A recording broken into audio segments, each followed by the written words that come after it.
আসসালামু আলাইকুম প্রিয় শিক্ষার্থীরা, আশা করি সবাই ভালো আছো। প্রিয় শিক্ষার্থী, আজকে আলোচনা করব ন্যারেশন নিয়ে। সো ন্যারেশন শুনে মনে হচ্ছে একটু কঠিন অথবা খুবই সহজ।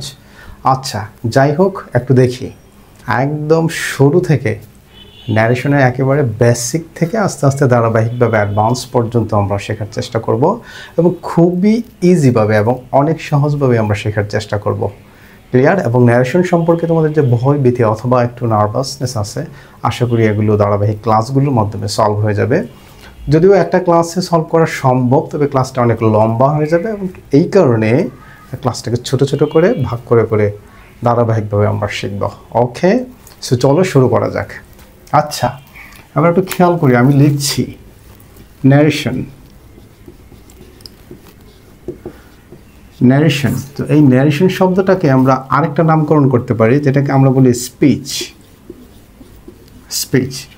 এবার যদি আমি প্রশ্ন করি যে ন্যারেশন কোন পার্টস অফ স্পিচ, তখন প্রশ্নের উত্তর হলো ন্যারেশন হলো মূলত নাউন। ন্যারেশন কি? নাউন। যদি জিজ্ঞাসা করি যে ন্যারেশনের ভার্ব কি, তো ন্যারেশনের ভার্ব হলো ন্যারেট। ন্যারেশনের ভার্ব হলো ন্যারেট। এই ন্যারেট থেকে আসছে হচ্ছে ন্যারেশন। ওকে, তারপর ন্যারেশনকে আমরা বলতে পারি স্পিচ। সো স্পিচ কোন পার্টস অফ স্পিচ, এটা জিজ্ঞাসা করলে এটার উত্তর হলো স্পিচ হলো নাউন এবং এই স্পিচের ভার্ব হলো স্পিক। ওকে, তাহলে আমরা এখান থেকে কিছু বেসিক জিনিস শিখে নিলাম। ন্যারেশন এটা একটা নাউন এবং এর ভার্ব ফর্ম হলো ন্যারেট। ন্যারেশনকে আমরা স্পিচও বলতে পারি এবং স্পিচ শব্দটা একটা নাউন এবং এর ভার্ব ফর্ম হলো স্পিক। এবার আসি ক্লাসিফিকেশনে। এই ন্যারেশনকে মূলত দুই ভাগে ভাগ করা যায়। So we can basically classify the narration in two ways. The first one is direct or speech or direct narration, and the second one is indirect speech or indirect narration. Basically, narration is a noun and its verb form is narrate. And we can also call narration as a speech, and speech is a noun and its verb form is speak. So we basically divided the narration into two types. The first one is direct speech or direct narration, and the second one is indirect speech or indirect narration. So we will identify what is direct narration or which one is indirect narration. That is the matter. আমরা অনেক সময় direct এবং indirect narration identify করতে গিয়ে ভুল করে ফেলি। তো ডেফিনেশন হয়তো অনেকভাবে দেয়। আমি ডেফিনেশনের দিকে যাব না, সেটা তোমরা যে কোনো বই থেকে দেখে বুঝে নিতে পারবে। তবে আমি কিছু ট্রিক্স শিখাবো যেটা দেখলে তুমি চিনতে পারবে যেটা ডিরেক্ট ন্যারেশন, আর ওই বাক্যটা দেখলে তুমি চিনতে পারবে যেটা ইনডিরেক্ট ন্যারেশন। তো তার আগে একটা আমি এক্সাম্পল লিখছি, তোমরা দেখো। এক্সাম্পলকে আমরা আরেকভাবে বলতে পারি ভিজ। ভিজের সিনোনিম হলো example. Okay, so let's start. First one is I said to him, you are my best friends. You are my best friend. এই যে একটা সেন্টেন্স তোমরা দেখতে পাচ্ছ, I say to him, you are my best friend. এই সেন্টেন্সটা কি direct narration নাকি ইনডিরেক্ট ন্যারেশন, এটা আমরা আগে আইডেন্টিফাই করবো এবং কিছু ট্রিক্স দেখব।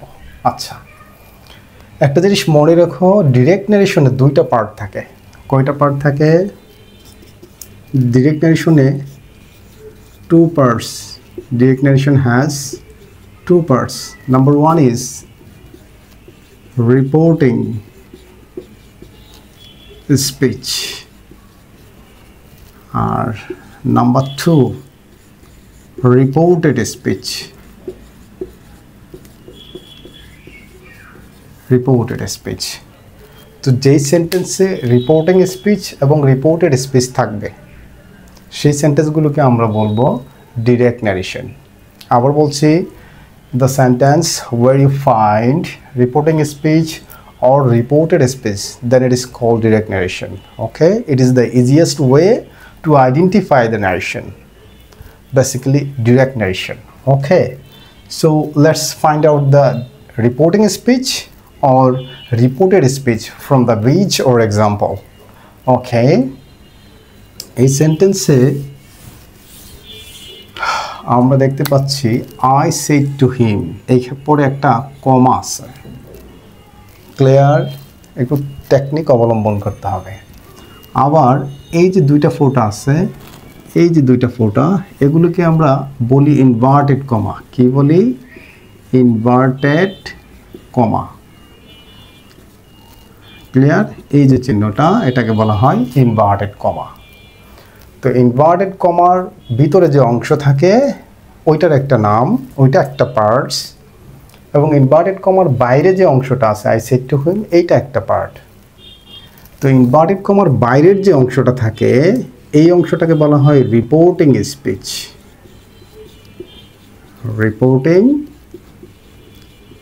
স্পিচ। তাহলে তো আমরা পরেরটা খুঁজেই পেয়ে গেলাম অটোমেটিক, সেটা হলো ইনভার্টেড কমার ভিতরে যে অংশটা থাকে you are my best friend, এই অংশটা হলো রিপোর্টেড স্পিচ। Reported speech. তাহলে আমরা দুটো জিনিস চিনলাম। একটা হলো ডিরেক্ট ন্যারেশনে দুইটা অংশ থাকে, প্রথম অংশটাকে আমরা বলি রিপোর্টিং স্পিচ, আরেকটা অংশকে বলি আমরা রিপোর্টেড স্পিচ। আরেকটা জিনিস খেয়াল রাখবা, এই যে রিপোর্টিং স্পিচ, এটা কিন্তু রিপোর্টেড স্পিচ অর্থাৎ you are my best friend I said to him, এটা কিন্তু পরেও থাকতে পারে। ওকে, আগে রিপোর্টেড স্পিচ থাকতে পারে, পরে রিপোর্টিং স্পিচ থাকতে পারে, অথবা আগে রিপোর্টিং স্পিচ পরে রিপোর্টেড স্পিচ থাকতে পারে। তবে অ্যান্সার লেখার সময় অবশ্যই আমাদেরকে রিপোর্টিং স্পিচ আগে ব্যবহার করতে হবে যখন আমরা ডিরেক্ট থেকে ইনডিরেক্ট ন্যারেশনে কনভার্ট করব। ওকে, এবার আরও কিছু গ্রামাটিক্যাল টার্ম এই দুইটা স্পিচ থেকে, এই দুইটা পার্ট থেকে জেনে নিই। আচ্ছা, এবার আমরা খুঁজে পেলাম I said to him, this is reporting speech. Okay, তো রিপোর্টিং স্পিচে সবার প্রথমে কি আছে দেখো তো, আই একটা সাবজেক্ট। তাহলে আইটা যেহেতু সাবজেক্ট এবং এটাকে বলা হচ্ছে রিপোর্টিং সাবজেক্ট, এই আইটাকে বলা হয় রিপোর্টিং সাবজেক্ট কারণ এটা রিপোর্টিং স্পিচের ভিতরে। তারপরে বি নাম্বার আছে এখানে সেড টু, এই সেড টু যেহেতু এটা রিপোর্টিং স্পিচের ভিতরে তাহলে এটাকে বলা হবে রিপোর্টিং ভার্ব। তারপর বাকি আছে হিম, এই হিম হলো রিপোর্টিং অবজেক্ট। সেম ভাবে যখন তুমি রিপোর্টেড স্পিচের ভিতরে যাবা, ইউ এটা হলো রিপোর্টেড সাবজেক্ট, আর reported verb, my best friend reported object or extension. তো যখন তোমাকে প্রশ্ন করা হবে যে রিপোর্টিং ভার্ব কোনটা, তখন অবশ্যই খেয়াল করবে রিপোর্টিং স্পিচ কোনটা। যেখানে রিপোর্টিং স্পিচ সেখানে reporting verb. So reporting verb হলো সেড টু, রিপোর্টিং অবজেক্ট হলো হিম, রিপোর্টিং সাবজেক্ট হলো আই, রিপোর্টেড সাবজেক্ট হলো ইউ, রিপোর্টেড ভার্ব হলো আর, রিপোর্টেড এক্সটেনশন অথবা অবজেক্ট হলো মাই বেস্ট ফ্রেন্ড। তাহলে আমরা এই টার্মগুলো একটু বুঝে নিলাম, যদিও এগুলো প্রয়োজন নেই, আমি যে পদ্ধতিতে শেখাবো এবং সেখানে খুবই সহজভাবে শেখাবো, এই আলোচনাগুলো নিয়ে আসবোই না। তারপরেও তোমাকে এই জিনিসগুলো জেনে রাখতে হবে, জানার জন্য জেনে রাখতে হবে। This is called basic. Okay, এখন যে প্রশ্নটা আমরা এখানে লিখলাম এই প্রশ্নটাকে সলভ করব। ডিরেক্ট থেকে ইনডিরেক্ট করব। ডিরেক্ট থেকে ইনডিরেক্ট আমি করছি, করার পর তোমরা যে পরিবর্তনগুলো হয় সেগুলো একটু লক্ষ্য রাখবে, যে জিনিসগুলো অবশ্যই জানতে হবে। ক্লিয়ার? আচ্ছা দেখি, ডিরেক্ট থেকে আমরা ইনডিরেক্ট করছি অর্থাৎ অ্যান্সার লিখছি। তো ডিরেক্ট ন্যারেশনকে ইনডিরেক্ট করতে হলে রিপোর্টিং স্পিচের ভিতরে যদি সেড টু থাকে, এখানে সেড টু আছে কিনা? আছে। আর ইনভার্টেড কমার ভিতরে যে সেন্টেন্সটা আছে you are my best friend, এই সেন্টেন্সটা যদি অ্যাসার্টিভ হয়, অর্থাৎ ইনভার্টেড কমার ভিতরে যে বাক্যটা আছে এটার দিকে ফোকাস করতে হবে প্রথমে। এই বাক্যটা যদি অ্যাসার্টিভ সেন্টেন্স হয় তখন এই সেড টুটা চেঞ্জ হয়ে যাবে টোল্ড, আর সাবজেক্ট এবং অবজেক্ট কোনো চেঞ্জ হবে না। তাহলে সাবজেক্ট আই, আই ঠিকই আছে, I told. Said to change হয়ে গেল টোল্ড, হিম, হিম থাকবে, তাহলে আই টোল্ড হিম। তারপর এখানে আছে একটা কমা, এখানে ইনভার্টেড কমা, এই কমাগুলোকে ক্ষমা করা যাবে না, এদেরকে বাদ দিয়ে দিতে হবে। তো এই কমাগুলোকে যদি বাদ দিতে চাই তাহলে দ্যাট ব্যবহার করে বাদ দিতে হবে। তাহলে অ্যাসার্টিভ সেন্টেন্স যখন থাকবে তখন এই কমা এবং ইনভার্টেড কমা এগুলো বাদ দিয়ে কনজাংশন হিসেবে আমরা দ্যাট ব্যবহার করব। আশা করি বুঝতে পেরেছ। তারপর বাকি আছে কি ইউ। এবার দেখি তো ইউ কোন পার্সন? ইউ হলো সেকেন্ড পার্সন। যখন রিপোর্টেড স্পিচের ভিতরে ইনভার্টেড কমার ভিতরে ফার্স্ট পার্সন এবং সেকেন্ড পার্সন থাকবে, ওই পার্সনগুলোকে চেঞ্জ করে ফেলতে হবে।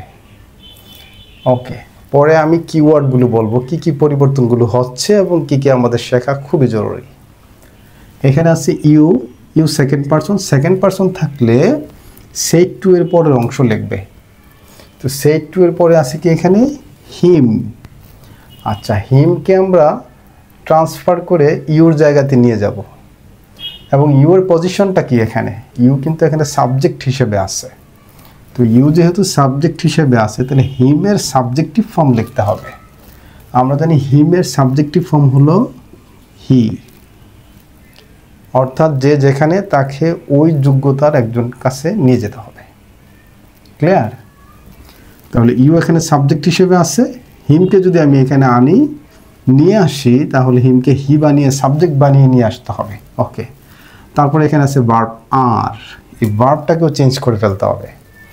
ভার্ব যেগুলো V1 থাকে ভার্বগুলোকে V2 বানিয়ে দিবে, আর যদি ভার্ব V2 থাকে ভার্ব হ্যাড প্লাস V3 ব্যবহার করবে। এই ছোট্ট একটা কাজ করলেই পুরো টেন্স চেঞ্জ অথবা ভার্ব চেঞ্জটা শেষ হয়ে যায়। আমি দেখাচ্ছি। এবার দেখি ভার্ব আছে এখানে আর। আর হচ্ছে V1, M is R V1, তো এইটাকে V2 বানিয়ে ফেলবো। তো আর এর V2 হলো ওয়াজ ওয়ার, তো হির সাথে ওয়াজ ব্যবহার করতে হয়, দ্যাট হি ওয়াজ। তারপর আছে কি এখানে মাই। এবার দেখবো আবার মাই কোন person? My first person. First person যদি থাকে এখানে তাহলে সেড টুর আগের অংশ লিখতে হবে। সেড টুর আগে আছে কি আই। এখন আইকে আমরা মায়ের জায়গায় নিয়ে যেতে চাই। মাই কিন্তু এখানে সাবজেক্ট হিসেবে নাই, এটা পসেসিভ হিসেবে আছে। তো আইয়ের পসেসিভ ফর্ম কিন্তু মাই, ওইটাই। তাহলে হি ওয়াজ মাই। ওকে, তারপর বাকি যা আছে তা লিখব। বেস্ট ফ্রেন্ড, শেষে ফুল স্টপ। এবার খেয়াল করো কতগুলো জিনিস আমরা পরিবর্তন করেছি। সবার প্রথমে আমরা পরিবর্তন করেছি said to. Okay, said to পরিবর্তন করা হয়েছে টোল্ড। তারপর এখানে যে কমা এবং ইনভার্টেড কমা আছে এটা চেঞ্জ করে আমরা লিখেছি দ্যাট। তারপর এখানে ছিল ইউ, ইউটা চেঞ্জ হয়ে গেছে হি। এখানে ভার্ব ছিল আর, এটা হয়ে গেল ওয়াজ। তাহলে কি কি পরিবর্তনগুলো পাচ্ছি আমরা? প্রথমত সেড টু চেঞ্জ হয়ে গেল টোল্ড। 2 নাম্বার কমা পরিবর্তন, কমাটা পরিবর্তন হয়ে গেল দ্যাট। তারপরে সাবজেক্টটা একটা পার্সন, সেকেন্ড পার্সন, তো 3 নাম্বার হলো পার্সন।